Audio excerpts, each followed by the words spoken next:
let us know when we're recording and on live, and then you can take it away. Okay, thank you, Heather. So we'll just wait for Rob's cue.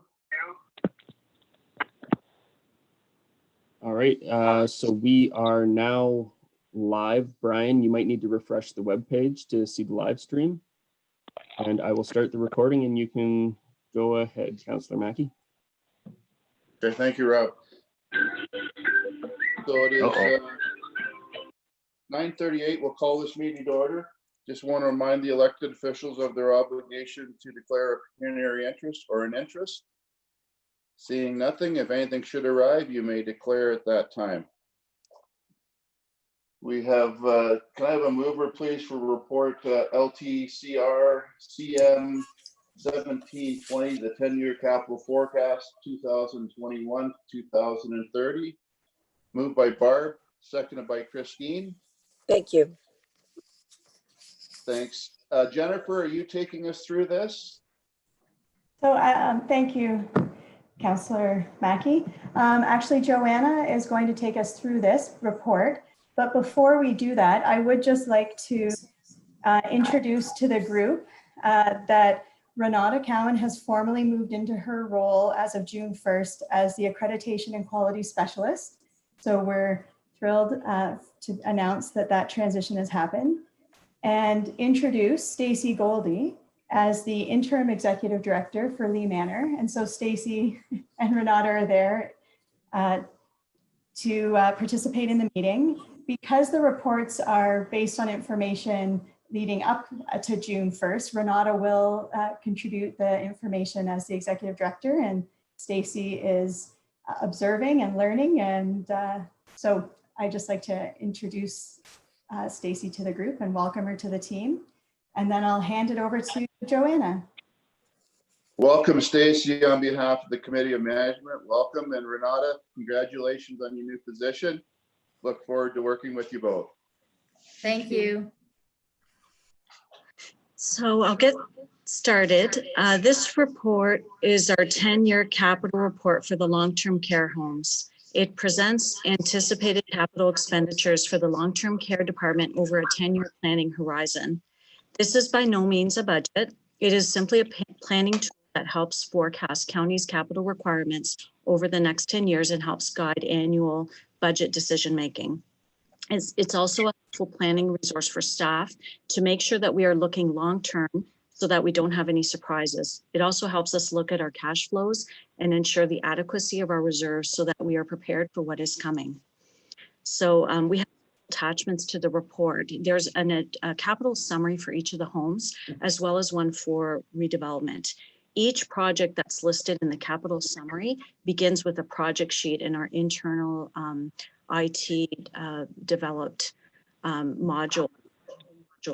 And the project sheet has the name of the project, the function, the estimated useful life, the location of where the project is to occur, the need or benefit of the project to remind staff why it is in the program. And we also show the funding sources for the project. We perform building condition assessments on our buildings every 5 years, and these are useful when predicting the timing of projects for when they are to be completed, as well as the estimated cost of the projects. Assumptions are used on inflationary adjustments, the building cost assessments, and the timing of when projects must be completed. It's staff's best guess until we get a little bit closer and we have more information. Each home summary rolls up to a long-term care summary, which is the first attachment in your report.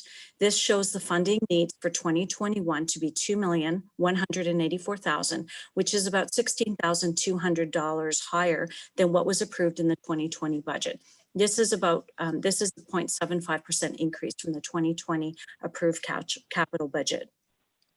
As stated in the motion, staff will use what is in the 2021 year of the capital summary as a starting point for the proposed 2021 budget for consideration, and it will get tweaked as we get closer. Council will have the opportunity to approve or not approve these projects during the budgeting process.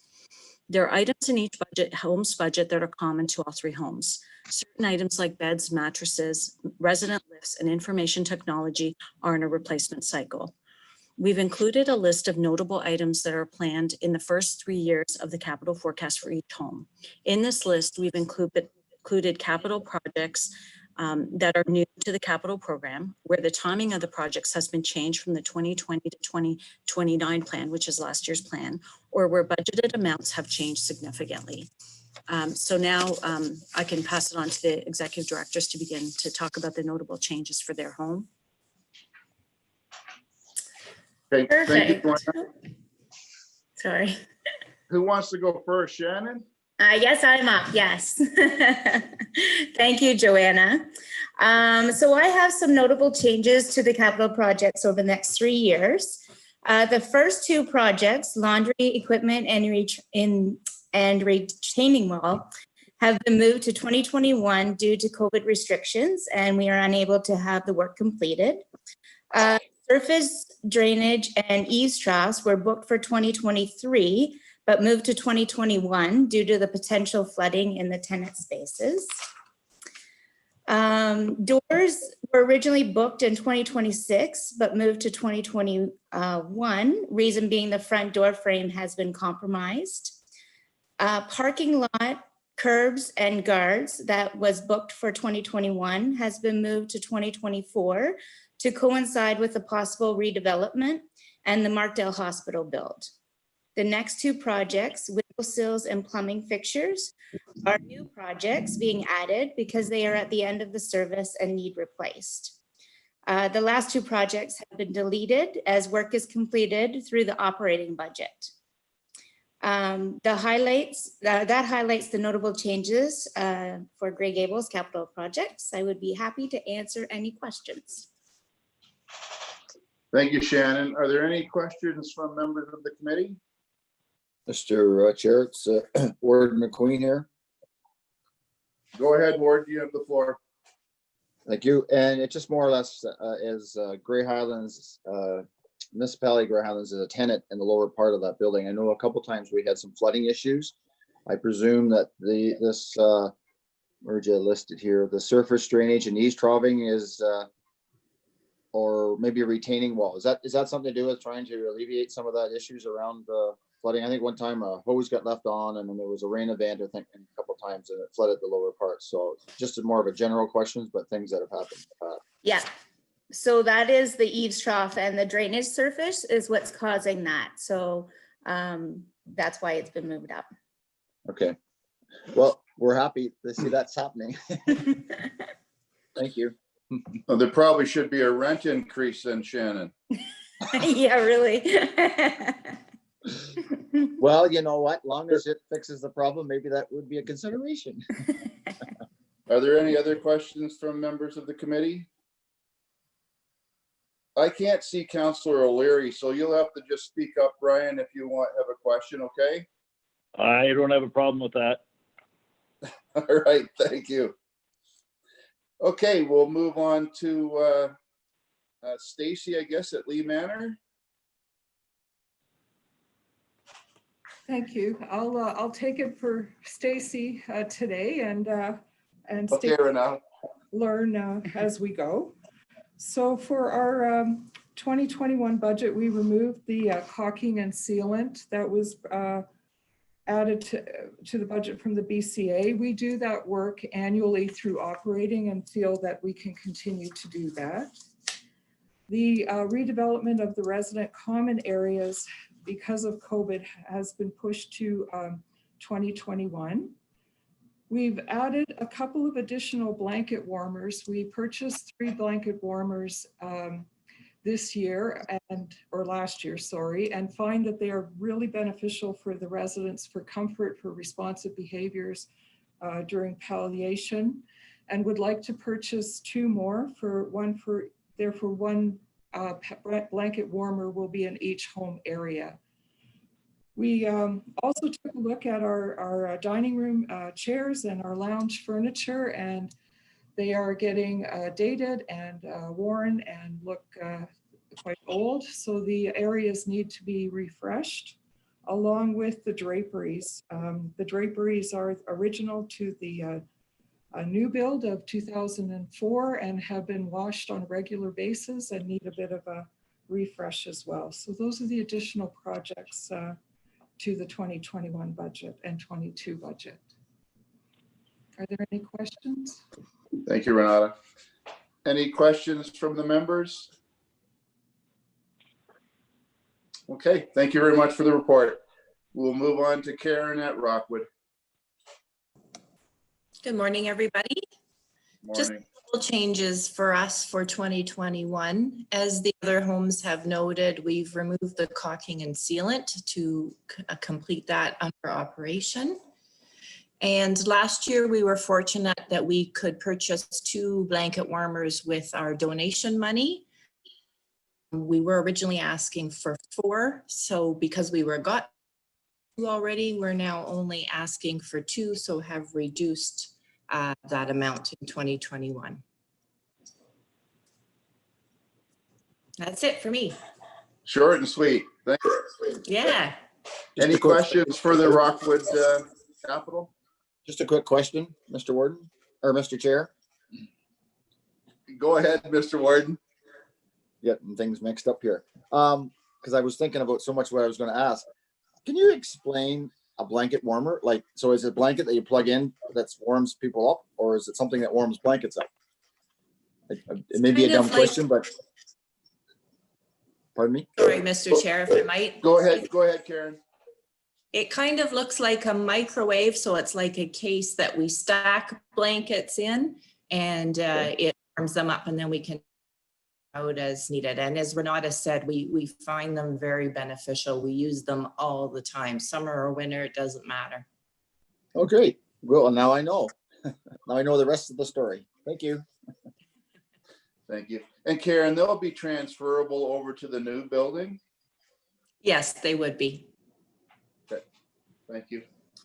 All right, seeing no other questions, all in favor of those reports? That is carried. Thank you.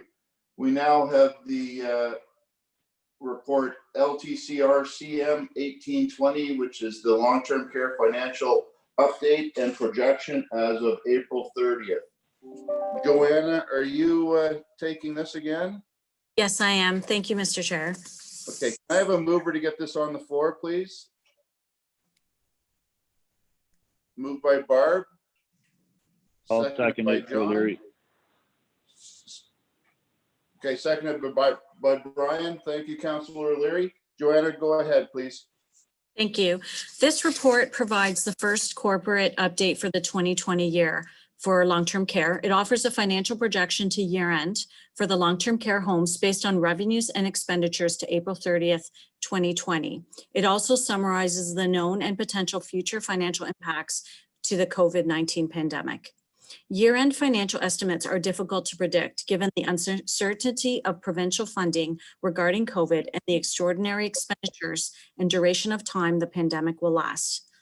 These year-end financial estimates are dependent on 4 factors. The first is the provision of additional COVID funding from the ministry. The second is the impact of the release of Case Mix Index or CMI funding. CMI funding sets the acuity-based funding, and it's typically released in the first quarter of the year. It has not yet been released this year. Funding announcements for 2020 to 2021 fiscal year have also not been released. They've typically been released by this point, but they have not. And the fourth factor is the duration of COVID and its operational and financial impacts. So I've made certain assumptions in this forecast model. They include the following: homes will remain free of outbreak. The ministry directives and regulations put into place over the last few months will require staffing levels and operational costs to continue through to December. The ministry will provide emergency funding support through to June 2020 with no further funding issued or assumed beyond June. And the fourth assumption is that the pandemic wage increase, that $4 per hour that we've all been hearing about, announced by the province, will be fully funded by subsidies from the province and will impose no additional cost to the county. We are projecting a proposed deficit ranging from a best case scenario of about 400,000 to a worst case scenario of just under 1.4 million. with the best case scenario derived from the expectation that the ministry will provide additional funding to cover the incremental costs associated with COVID. A summary of these scenarios can be found in the table, in the two tables that are under financial and resource implications at the end of the report. The first table summarizes our COVID-related incremental salaries and benefits, supplies and materials and supplies, and contracted services for each home.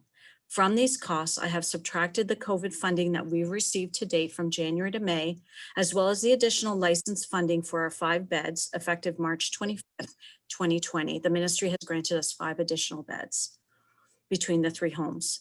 This gets us to the worst case scenario, which assumes no further COVID funding from the ministry. The second table begins with that worst case scenario and adds in what might be to lead us to a more hopeful best case scenario. The biggest impact that we could potentially have is receipt of additional emergency COVID funding from the ministry. And if there are any questions. Okay, thank you, Joanna.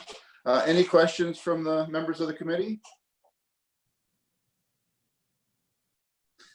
Joanna, the pandemic pay, is there some question that it may not be fully funded by the province?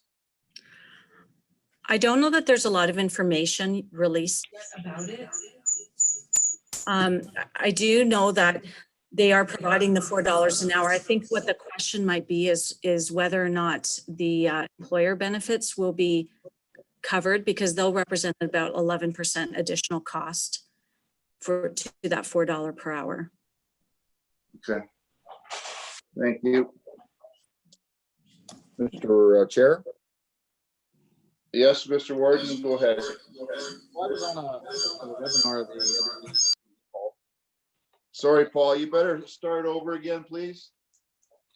The other day I was on a webinar with AMO, and there may be a recording that staff may be able to go back, and it talked about the pandemic pay, and it talked about frontline workers, and and I don't know, maybe Jennifer is more versed with that or not, I don't know, but it was certainly not a management side. It was only for the frontline workers, and it did talk a little bit about not to be matched funds it said that it wouldn't be pensioned allocated, so the $4 premium wouldn't go toward adding to the pension contribution. So I'm not sure if I can't just recall exactly how they talked a little bit about the requirements of the employer. So maybe if you're to follow up with AMO, there may be your best. I know there's still a little bit of grayness but they tried to explain as best they could. And so if you follow up with AMO, they did, like I said, they did a webinar. I'm going to say maybe it was last Thursday.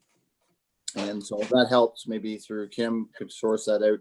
It did explain a lot of those questions and maybe a little bit more clarity from that. Obviously, it comes back from the province who is the administrative of that program, but it may help some if you want to follow up with that.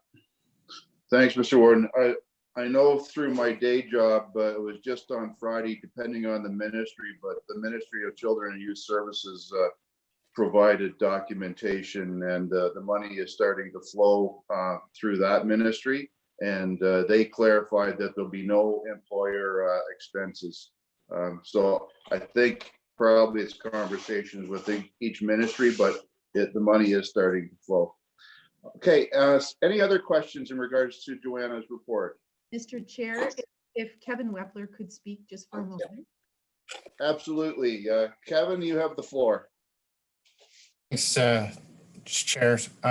Yeah, I did sit in on that AMO webinar on Friday, and we're still being encouraged not to release that funding yet because there's still conversations. We've got 3 different ministries handling this money for different organizations. So like public health and paramedics are under one ministry, long-term care is on another, and housing is on another ministry. There's still discussion on eligibility of certain workers and stuff, and exactly what is being eligible. Is the $4, does it include benefits? So is it a salary plus the benefits equals $4? So at this time, and they said we would be getting further information at the beginning of this month, and we're to be getting policy from the ministry. So we were told just to sit tight until we had all the information and understood the eligibility and questioned the eligibility where we felt those needed to be challenged or questioned. So that's what we're doing. I did send a letter out, or a memo out on Friday to all the staff saying that this money's coming, but we're working through with the ministry on this, and just to ensure that we do this right. So, and that was shared with the directors, Jennifer and Kevin McNabb, and the rest of the senior management team as well. So that's where we're at with that pandemic pay. Okay, thank you, Kevin. The chair has a question for Jennifer in regards to the additional beds. Jennifer, the $52,000 per year per bed, that's a daily per diem of about $142. Do you have some sense of what, moving forward, if we're advocating to the province for additional funding for long-term care, what should that daily per diem rate be? Now, I don't mean to put you on the spot, and feel free to defer it to another time, but there is some, there's some sense that there's going to be increased funding for long-term care, and it would be good for the members of the committee to advocate to know what that amount should be. It's certainly far less than what the hospital's per diem rate is. Right. Thank you, Mr. Chair. I will take you up on the offer to defer that answer, and Joanna and I will look into that and bring that information back, because I agree that's really useful information for the committee. Okay, thank you. Mr. Okay, Chair, all it's Brian. all in favor? Sorry? Mr. Chair, it's Brian. Can I just add to that? If Jennifer's Yes, Brian, bringing go ahead. something back, you had just mentioned that the hospital is quite different than for funding. I'd like to know what the hospital is, the per diem per day as well, when she brings that report back, if that's okay. Okay, is that all right, Jennifer? Some comparisons with the hospital? Certainly. Mr. Chair, we can do our best to get that information, but I'm not sure that it will be as straightforward as we might hope, given that depending on where you are, if you're on the medical floor or ICU or obstetrics, your daily rate might be quite a lot different, but we can see what information is available publicly by way of a comparison. Thank you. Okay, thanks, Jim. Yeah, Mr. and Chair. I know it may be difficult with the hospital, but hopefully we can get some idea of what we need in our long-term care to properly staff and properly look after our residents. Okay, Mr. so Chair. all in favor of that report? Mr. Chair, Yes? sorry, I think Kevin Wepler would like to speak to that too. Oh, sorry, Kevin, go ahead. Yeah, I think per diem's one thing, but I really think what you're seeing in this report is all the PPE, the cleaning supplies, and the upstaffing that's going on to meet the directives of the ministry for, if the clients have to be served in the room and stuff, that's caused additional time where in comparison to how we operated these homes before COVID. So yeah, I think if, the per diem's one thing, that's true. On an ongoing go forward basis, there needs to be more money in the system. But right now, what you're seeing in that, almost 1.4 million is the amount of masks, visors, gowns, cleaning supplies, additional staff for screening, et cetera, et cetera. That's where we really need our help right now, is to fund those one-time costs that are coming at us for this COVID pandemic, okay? Okay, thank you, Kevin. And certainly we hope the ministry will provide that funding. They're the ones giving the ministry directives. So hopefully their funding continues to be attached to that. Okay, any other questions in regards to this report? Okay, seeing nothing, we'll call the question. All in favor? That is carried. Thank you.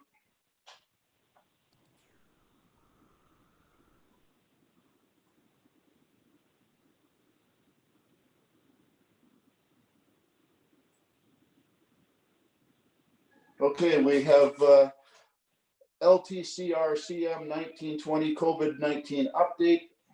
Can I have a mover for that, please? Moved by John, seconded by Warden McQueen. Jennifer, are you giving us this report?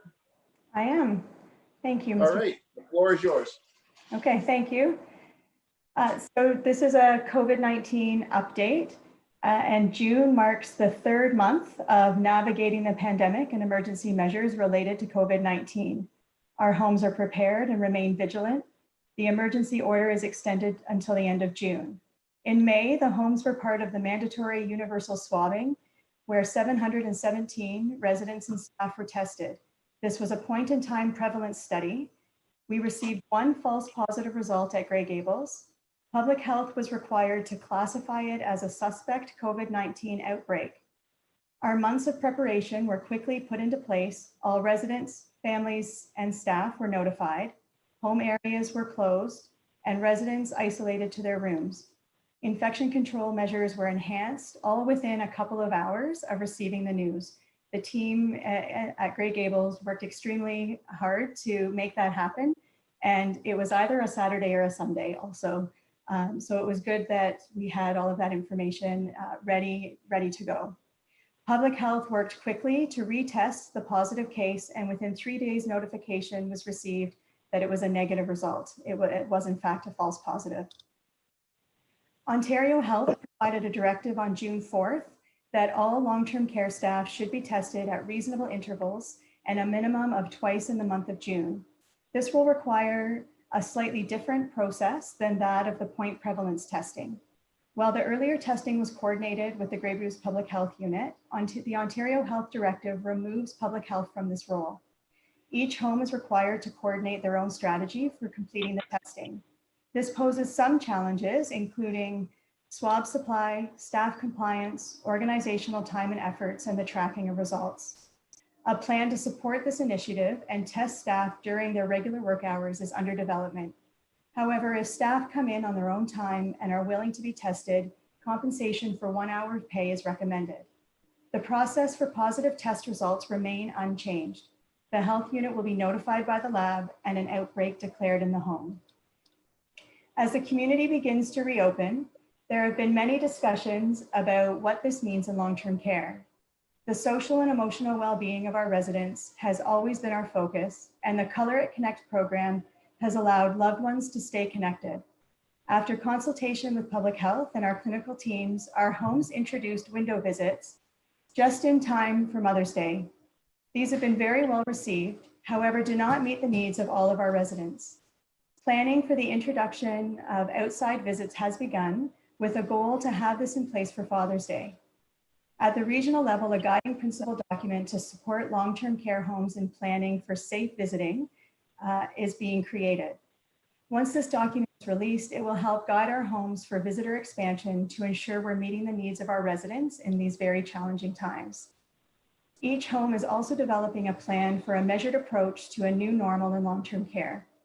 All of the restrictions that were put into place at the beginning of the pandemic to prevent and manage an outbreak of COVID-19 remain in place. The next steps are determining what measures must remain in place and what can be scaled back or adjusted. Our guiding principles for this work are the overall well-being of the residents, staffing resources, PPE supplies, infection prevention and control strategies, and fiscal responsibility. This plan must also include measures to continuously evaluate and ramp back up strategies if necessary. Regular virtual meetings for families and staff are being held. Over the past few months, our homes have also created wonderful videos that have been shared in the monthly newsletters. Our staffing levels are adequate at the present time, and we have continued to recruit for nursing, program, and dietary staff. There are approximately 5 redeployed staff working at Grey Gables and Lee Manor, and all 3 homes have hired temporary emergency support workers who are assisting in all departments. Our homes have returned to a full point of care documentation process, and our program staff are now conducting small home area group activities, but still maintaining physical distancing. The financial impacts we've discussed briefly, or well, not briefly, we've discussed them this morning. And responding to COVID-19 and complying with the provincial directives has required significant investments in additional staff time, equipment for the homes, like bedside trays for in-room meals, and PPE for staff. Barring outbreaks in the home, there are adequate supplies to carry us through to December 2020. We are reviewing our staffing strategies to ensure we're staffing to the level appropriate for the current level of risk. COVID-19 expenditures are being tracked, and there will be a reconciliation between these and the special funding received from the province. As we discussed earlier, the details surrounding pandemic pay are being assessed as we receive them, and Corporate Services Director Kevin Wepler has sent a memo to update staff on the status. The ministry this week has advised there will be no rate increase for resident accommodation until January 1st, 2021. In conclusion, June is Seniors Month, recognizing the contributions of our seniors within our communities. The provincial theme is Aging Strong, respect and protect our seniors, and each of the 3 homes have different initiatives and strategies planned to recognize Seniors Month. Grey County staff are committed and dedicated to working collaboratively with the healthcare sector on new strategies, implementing outbreak protocols, managing and monitoring PPE supplies, and ensuring the ongoing communication with residents, families, staff, and the community. That is our update. If you have any questions, happy to answer those. Hey, Jennifer, thanks very much for the report. And on behalf of the committee, a sincere appreciation to all of the senior staff, all the staff in long-term care for their continued efforts through this difficult time. You're doing top-notch job, and members of the public are so thankful for the way you're looking after our seniors. So thanks very much. Do we have some questions for Jennifer's update? Mr. Chair, it's Brian. I have a question. Brian, you have the floor. Thank you. Just wondering about the redevelopment costs that came from Sienna, and they're $180,000 to $230,000 per bed, and that's the construction estimate. Does anyone find that those numbers troubling other than me? I'd hate to be Kevin Wepler dealing with estimates that vary by $50,000 per bed. Do we get something more concrete than this? Mr. Chair, I'll take that. It's Kim. Okay, Kim, you have the floor. Thank you. I'm about to provide a redevelopment update, and so I can touch on some of that there, but I think the bottom line is that there is some potential for the both the design requirements and the construction funding aspects of a redevelopment project to be revisited by the province as a result of some of the learning from the whole COVID crisis. We're expecting to get more information from the province in the coming months. At this time, all we can really do is look around and see what other jurisdictions who have done redevelopments recently are seeing as far as their costs. But it's so challenging to compare. Every site has its own unique characteristics. The construction market is different in each place, and the level of finishes and that people might be looking for also varies from one place to another. So it's a real challenge to determine exactly what's what, but that 180,000 was a number that as staff we felt we could recommend without having additional information otherwise. Fair enough. Thanks, Kim. Thank you, Kim. Any other questions for Jennifer's report? Jennifer, you touched on there's a committee set up to look at the reintroduction of family visits. Can you just give the committee some sense of what the precautions may be when family visits are opened up again? Certainly, thank you. So the regional group is actively working on guiding principles to support homes in making their plans, while at the same time, we are anticipating an update in Directive Number 3 from the province that will give us more of that information. So the guiding principle document is looking at things like how would we set up visits in a measured fashion. So residents may have 1 or 2 designated visitors. What kind of education would we provide those visitors around wearing PPE and where the designated visiting space is, what kind of supplies we need to have on hand, that kind of information. And we're working in partnership with public health to look at some of those areas.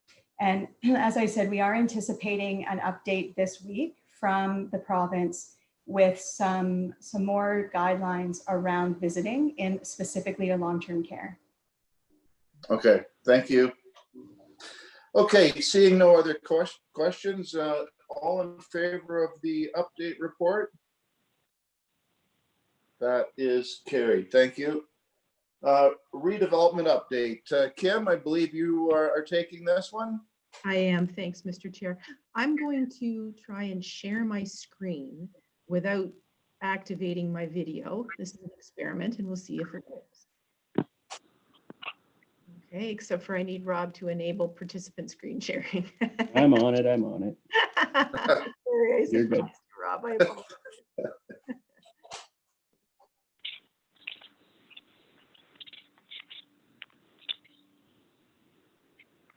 Okay. You can Nice to be valued, eh, Rob? Yeah. There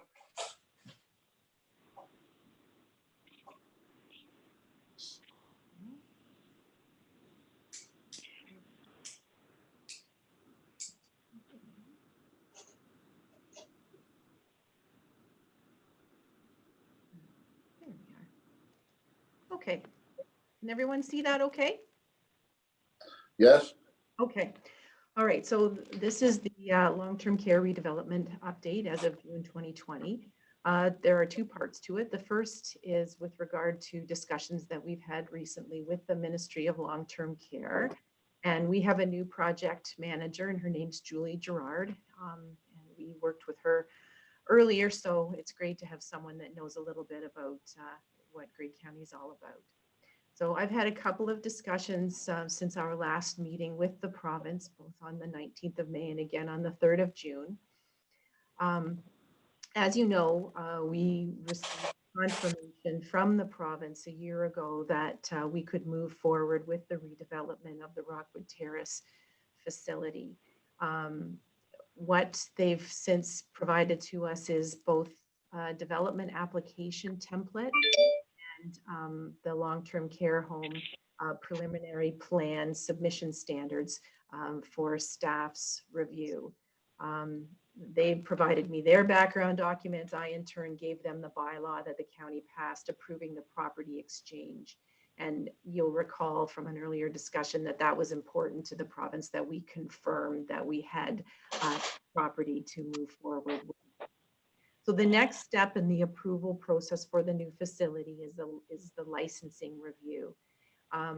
The province needs to confirm that they will grant the license to operate the beds in the new location. You can appreciate that in earlier models and earlier discussions prior to what we're working on now, this posed some challenges potentially. We're not anticipating any roadblocks in this regard, given that we're intend to build the new facility essentially in the exact same spot as the existing one. The province does have some direct discretion with regard to the format of any public consultation. It may be that the director simply approves the license, or they may decide that they want to either have some sort of an online consultation, or even going so far as an in-person consultation. Although with the current COVID situation, I find the latter to be unlikely. They'll think about what they want to do, and then we'll be advised. The second part of this is funding approval. So this is really where the construction funds become allocated to Grey County. This is an internal process to the Ministry of Long-Term Care. Taken together, the best advice is that we can expect it will be several months before we both get the license and the funding approval. I asked if there was anything else that we needed to provide, but the application and the information that we've given them up till now is deemed to be sufficient. They don't need anything more from us. It's just a matter of getting this, the package put together and in front of Minister Fullerton. Upon receipt of funding approval, then our ministry project manager will be in contact to obtain the information needed to create the development agreement. This is where it gets interesting in case there were changes to the design standards for the homes.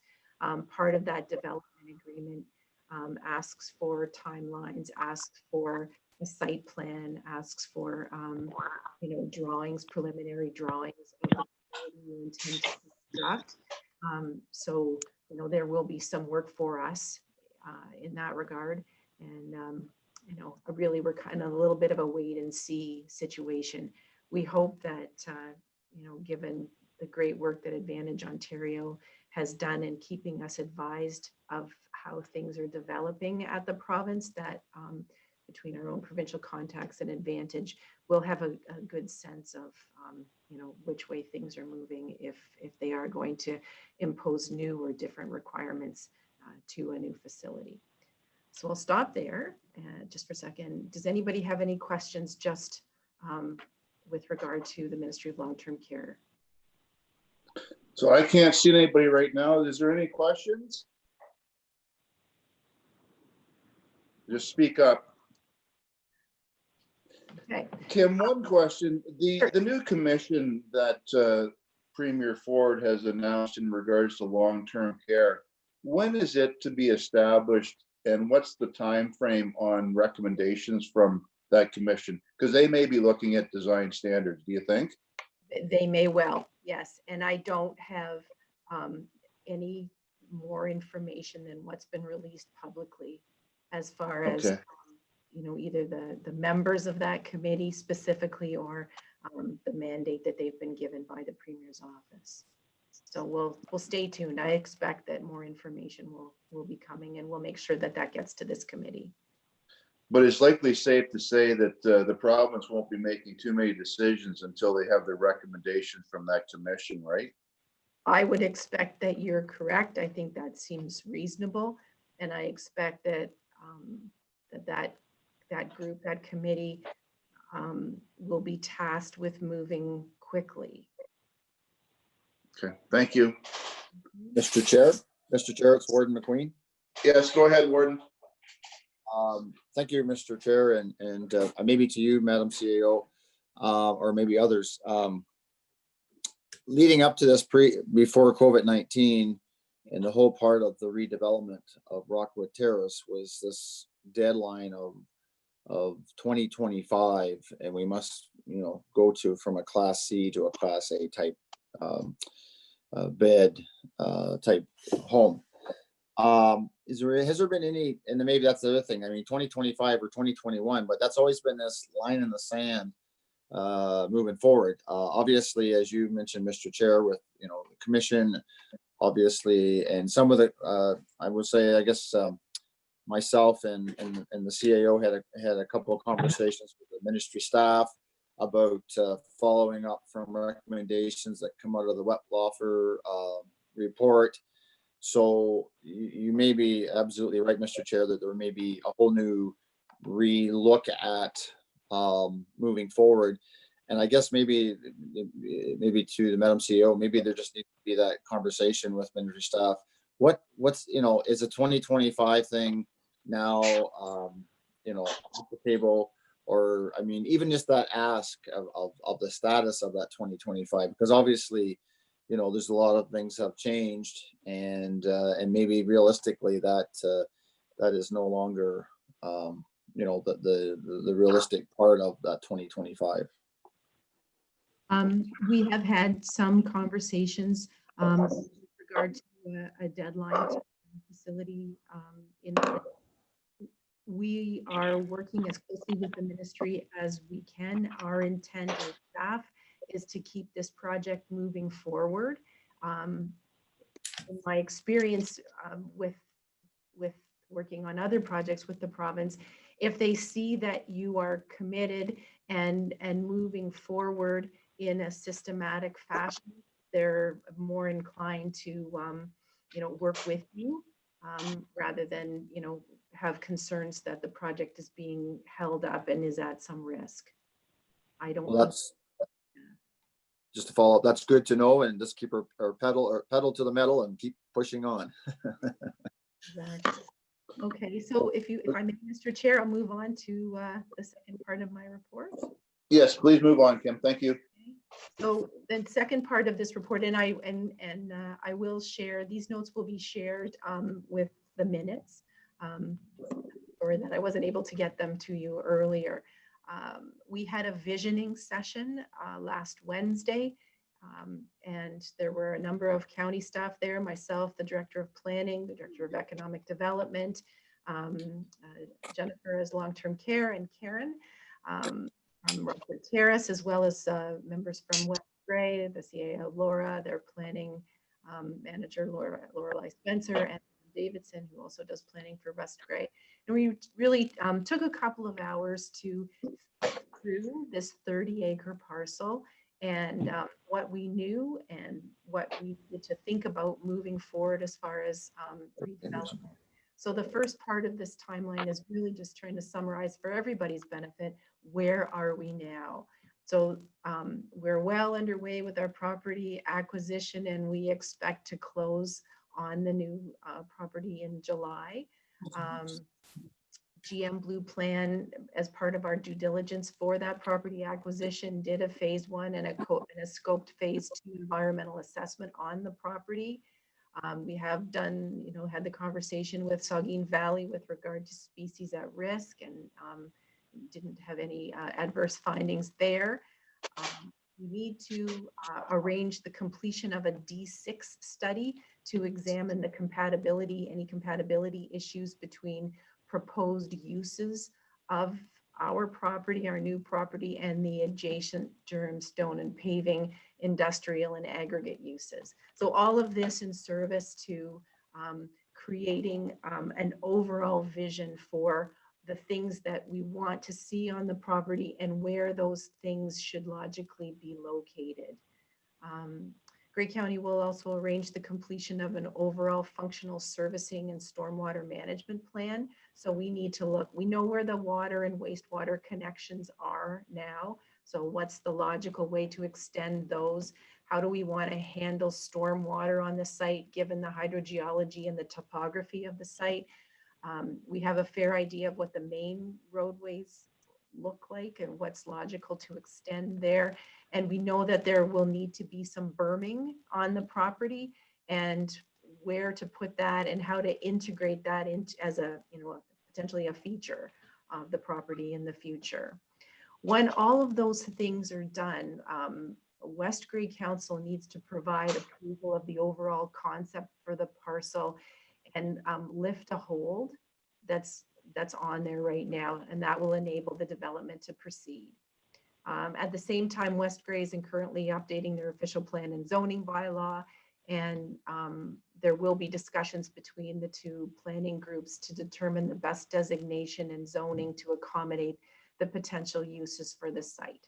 So we're grateful that we're able to work collaboratively on this. It would be unfortunate if there was a change in West Grey that then caused the county to turn around and have to make application to have that changed. So we'll try to avoid that sort of thing if we can. West Grey has submitted their community improvement plan to the province, and having that CIP in place will be beneficial for any future housing development that might go on the property as far as incentives go. We think that the best way to proceed is to have the entire property divided into blocks based on the concept plan. So there's a long-term care block, a housing block, likely a service commercial block. And once the desired concept is established and supported by West Gray, the housing aspect of things, probably the RFP process, similar to what County Council would recall we used with the Trimble project, might be useful here as well, to say we've got a vision and put that out there for the private sector to take a look at and provide some proposals about.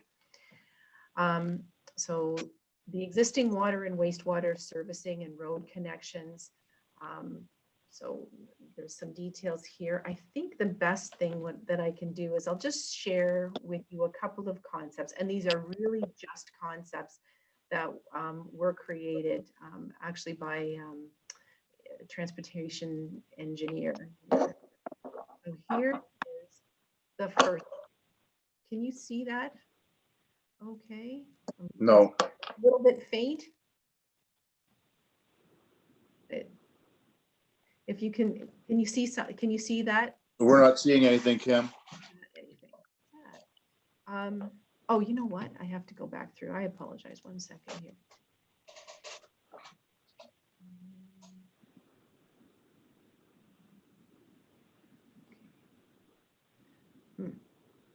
Perhaps. This Am I is, able to drag I got it here. over? There we go. Now we have it. Okay, thanks. Extra step there I needed to be. So here's one concept for the property. And just to orient yourselves, here's the school. Here's the existing Rockwood Terrace property. And then the curling club is in the lower left-hand side of your screen.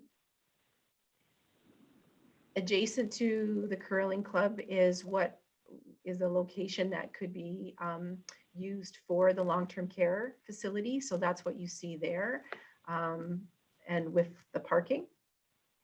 And then you see the extension of Rock Street.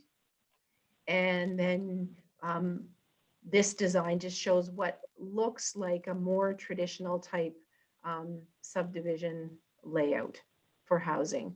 One of the interesting parts of this is open space in the center of that development. So that's one potential. And I will show you another one. I'm really not doing these justice. This particular version also shows the long-term care facility in a similar place.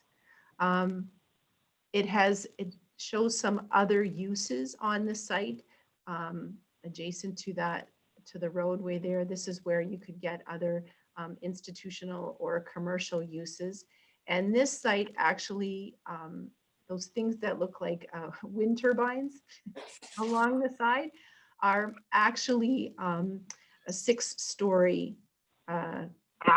residential.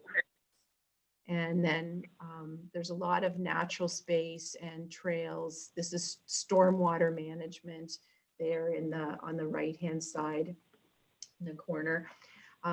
So there's some potential there as well to look at something that gets the same number of housing units on the site, but maybe offers some potential for more rental housing, a little higher density in the housing part, but then that allows you to preserve a lot of the natural space on the site. I'll go back now. I'm glad those aren't wind turbines, Kim. Yes. Go back to here. Oh shoot, sorry, I apologize. This is the wrong thing.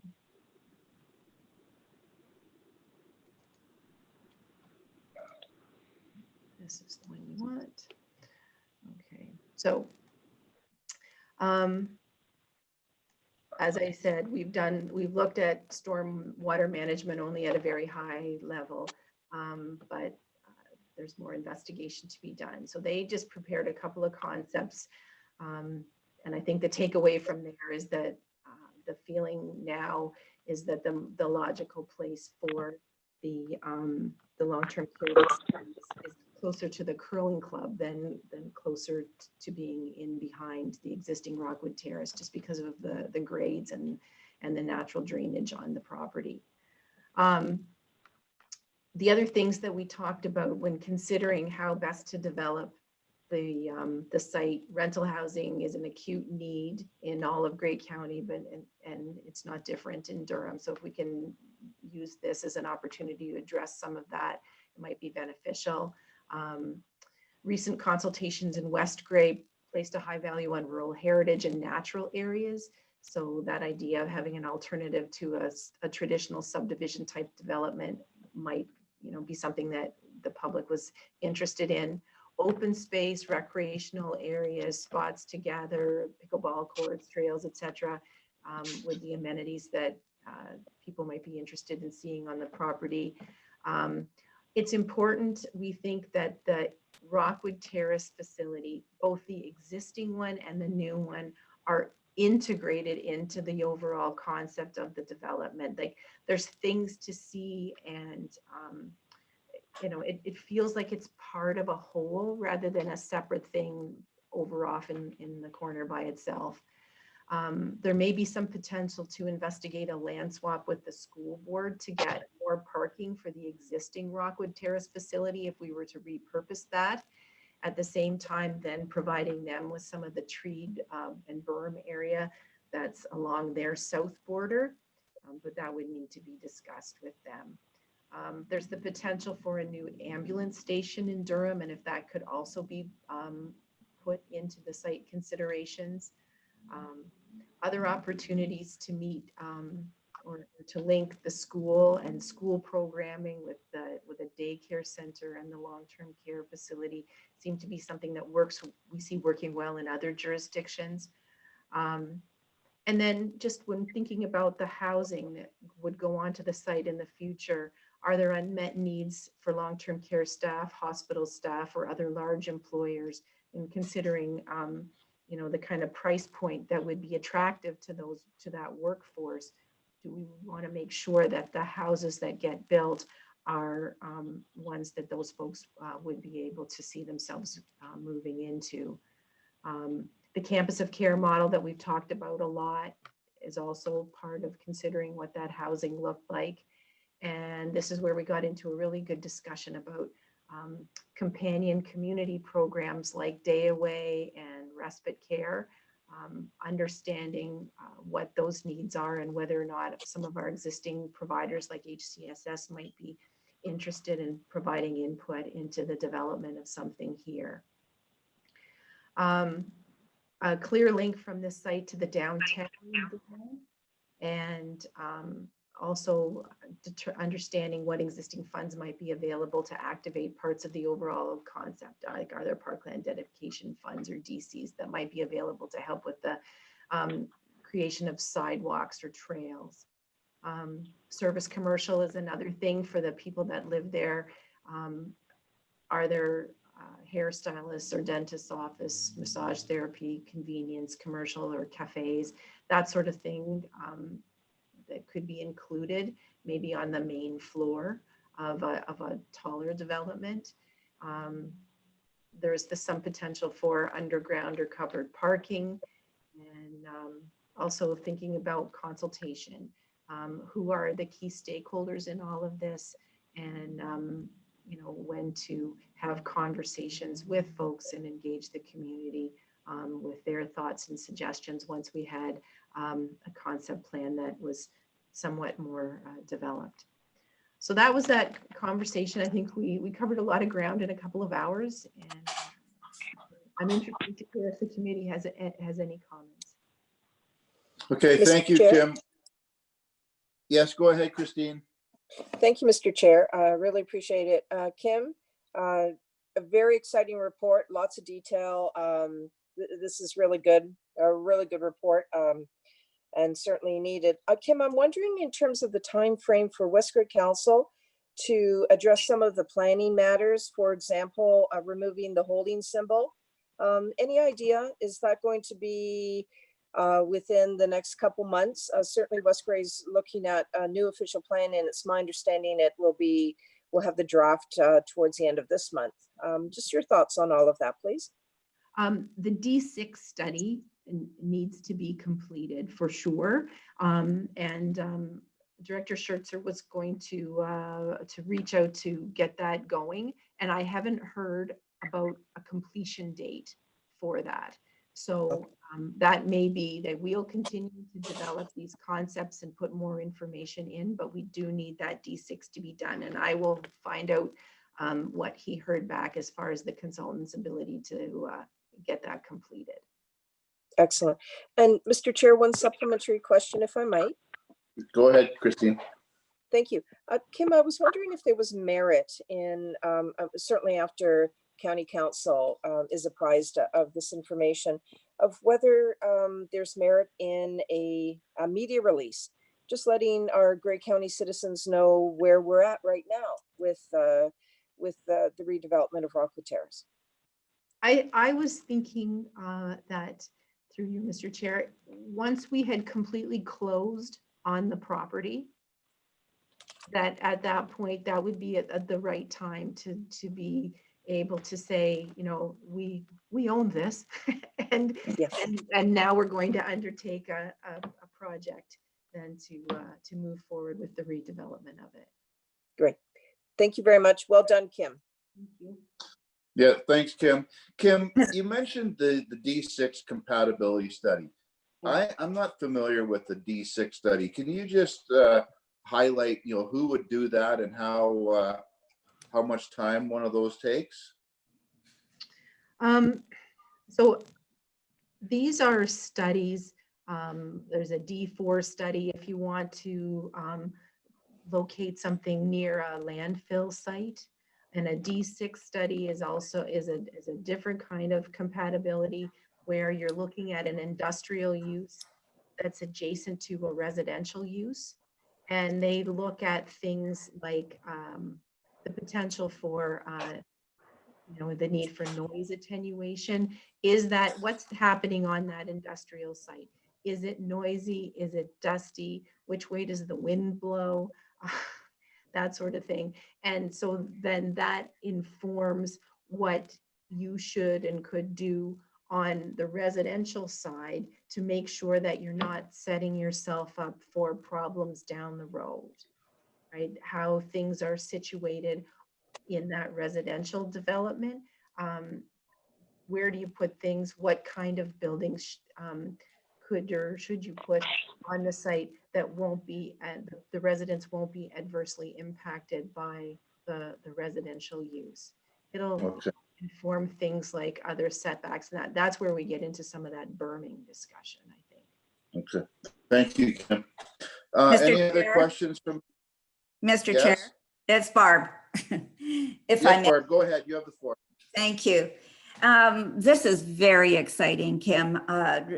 It was the first slide you showed us of the general concept. I thought, but the second one, oh my goodness, that is so exciting to see some innovative thinking going on in there, ticking all of the boxes that we need in terms of rental accommodation, diversified accommodation, potential for rentals and smaller homes for folks that people can afford it, managing homes for the workforce and so on. I think that is very, very exciting. You've obviously, the whole group of you have done an amazing amount of thinking on this, and it's very exciting to see.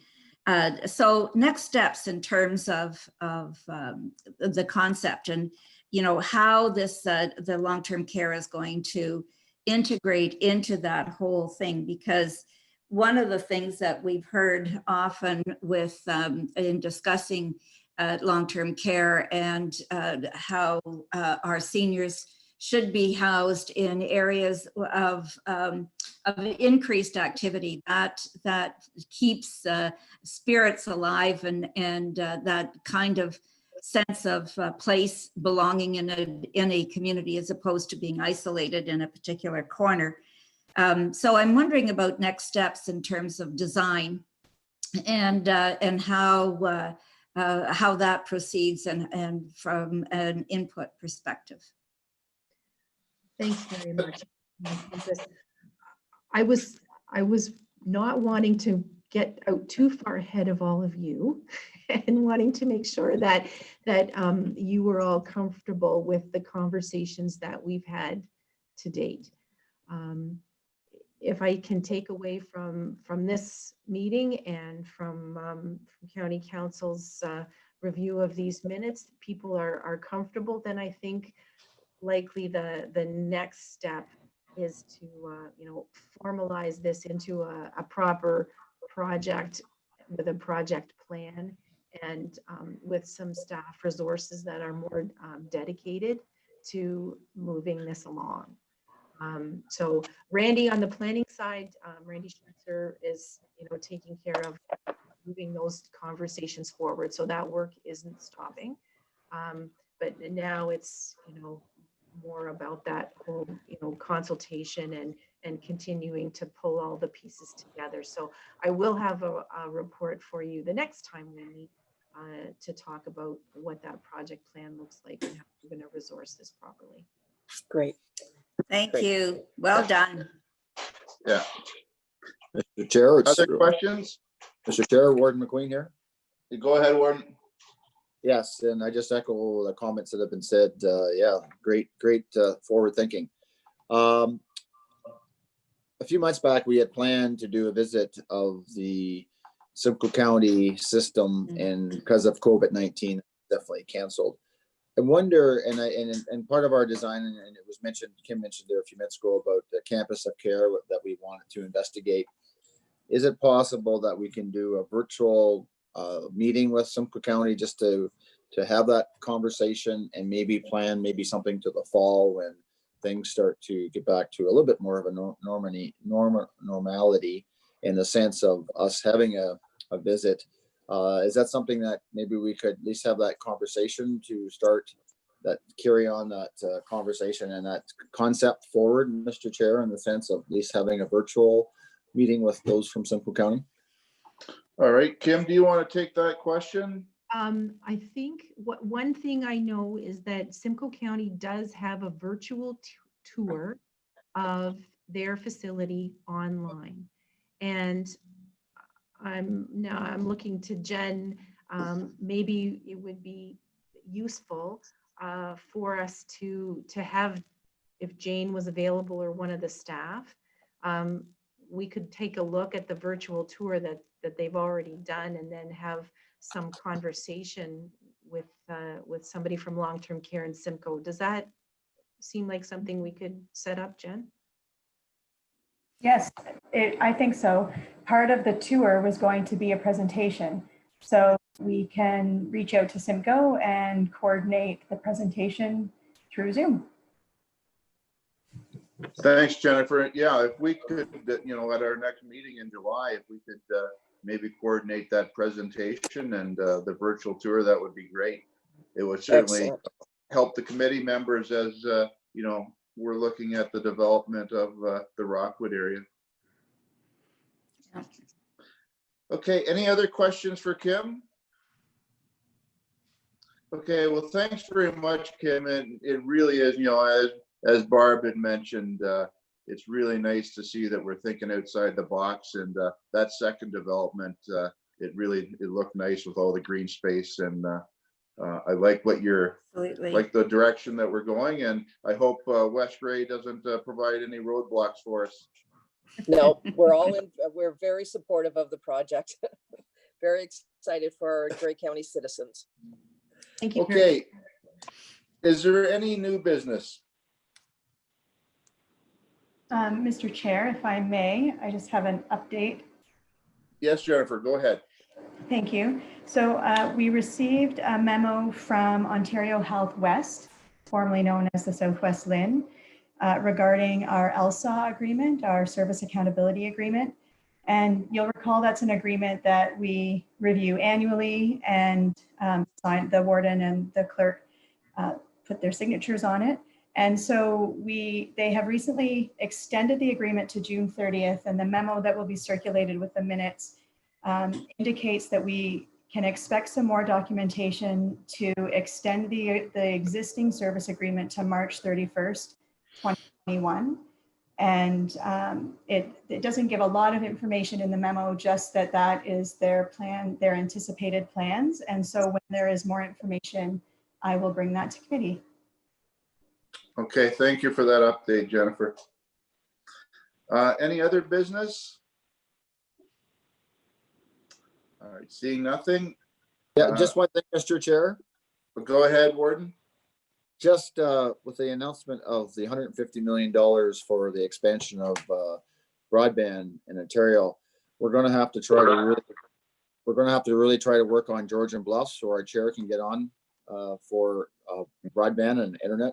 We'll have to really work on that. You're right, because the vice chair is not paid enough. Okay, can I have a mover to adjourn, please? Moved by John and seconded by Barb. Thanks very much, everyone. Nice seeing you, and see most of you again on Thursday. Take care. Well done. Bye. Thanks, everybody. Bye-bye. Bye.